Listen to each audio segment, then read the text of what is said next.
Welcome to my YouTube channel মানসীর রান্নাঘর। আমি মানসী। আজ আপনাদের সামনে করে দেখাচ্ছি চিকেন কারি। আমি এখানে নিয়েছি 1 কেজি মুরগির মাংস আর এখানে টক দই নিয়েছি 100 গ্রাম। আমি এবার এতে দিয়ে দিচ্ছি তেল ম্যারিনেট করার জন্য। আমি এখানে 5 কড়া তেল দিয়ে দিলাম আর দিয়ে দিচ্ছি 1 চামচ মতো নুন আর 1 চামচ হলুদ। আর আমি যে টক দইটা নিয়েছি এটা ভালো করে ফেটিয়ে নেব। এতে দিয়ে দিচ্ছি 1 চামচ শুকনো লঙ্কার গুঁড়ো।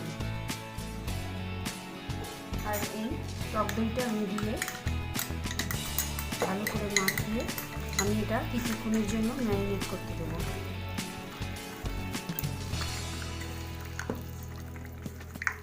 মিনিমাম 30 মিনিট এটাকে ম্যারিনেট করে রেখে দিতে হবে। এই চিকেন কারি করতে লাগছে আমি 1 কেজি চিকেন নিয়েছি। চিকেনটাকে আমি ম্যারিনেট করে নিয়েছি। আর নিয়েছি এখানে 3 পিস আলু। 3টে আলুকে আমি 2 টুকরো করে কেটে নিয়ে আমি হালকা সেদ্ধ করে নিয়েছি।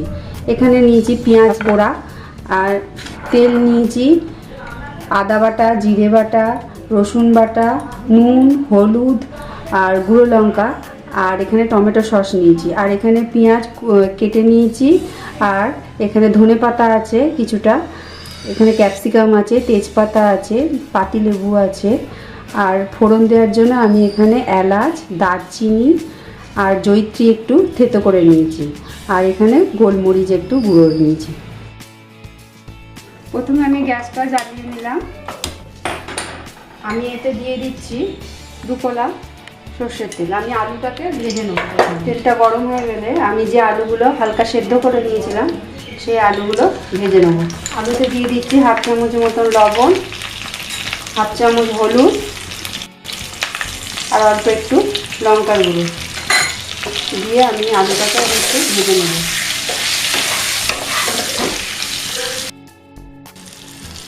আলুগুলো ভাজা হয়ে গেছে, এবার আমি তুলে নিচ্ছি। এবারেতে আমি দিয়ে দিচ্ছি আর 1 কলা সর্ষের তেল দিয়ে আমি পেঁয়াজগুলো এবার ভেজে নেব।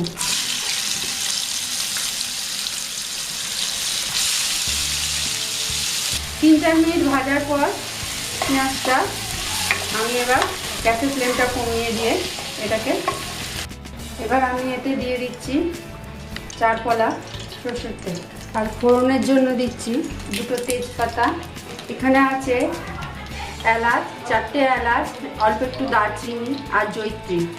এটা একটু ভাজা ভাজা হয়ে গেলে গ্যাসের ফ্লেমটা বাড়িয়ে দিলাম। আমি এতে দিয়ে দেবো চিকেনটা।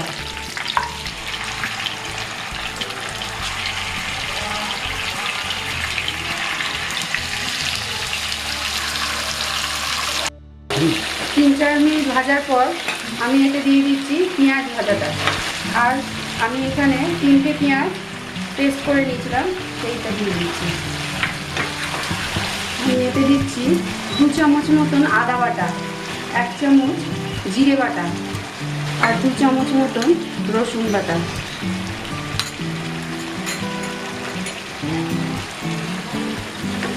এক চামচ মতন নুন, 1 চামচ মতন হলুদ আর 1 চামচ মতন লঙ্কার গুঁড়ো। আর দিয়ে দিচ্ছি ক্যাপসিকাম কাটাটা। সব কিছু দিয়ে আমি এটাকে ভালো করে কষিয়ে নেব।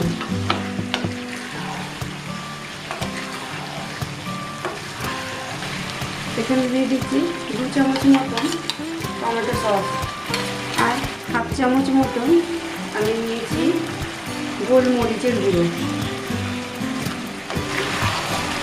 আমি এখানে 1/2 চামচ মতন চিনি দিয়েছি। দিয়ে আমি এটাকে ভালো করে কষিয়ে নেব।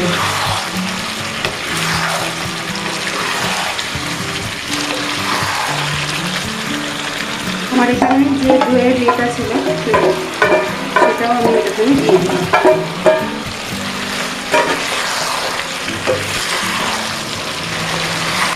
10 মিনিট কষানোর পর আমি এতে আলুগুলো দিয়ে দেবো। যেহেতু আলুগুলো আমি আজ সেদ্ধ করে নিয়েছিলাম তাই আমি পরে দেবো আলুগুলো। এটা কষাতে কষাতে যখন কালারটা চেঞ্জ হয়ে যাবে তখন বুঝবে যে আমার এটা কষানো হয়ে গেছে।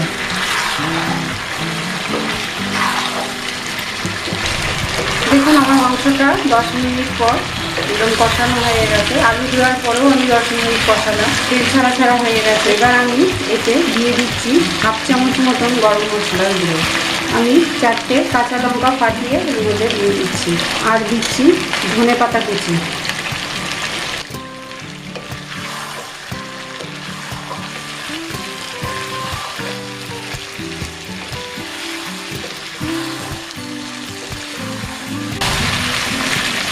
এবার আমি এতে অল্প অল্প করে গরম জল অ্যাড করব। আমি এখানে 1 বাটি মতন গরম জল দিয়েছি, ছোটো বাটি। আমি দেবো আর অল্প অল্প করে নাড়তে থাকবো। একেবারে আমি জলটা দেবো না, অল্প অল্প করে দেবো আর জলটা দেবো আর নাড়বো। এবার আমি এতে হাফ পাতি লেবুর রস দিয়ে আমি এটা একটা চাপা দিয়ে লো ফ্লেমে কিছুক্ষণ হতে দেবো।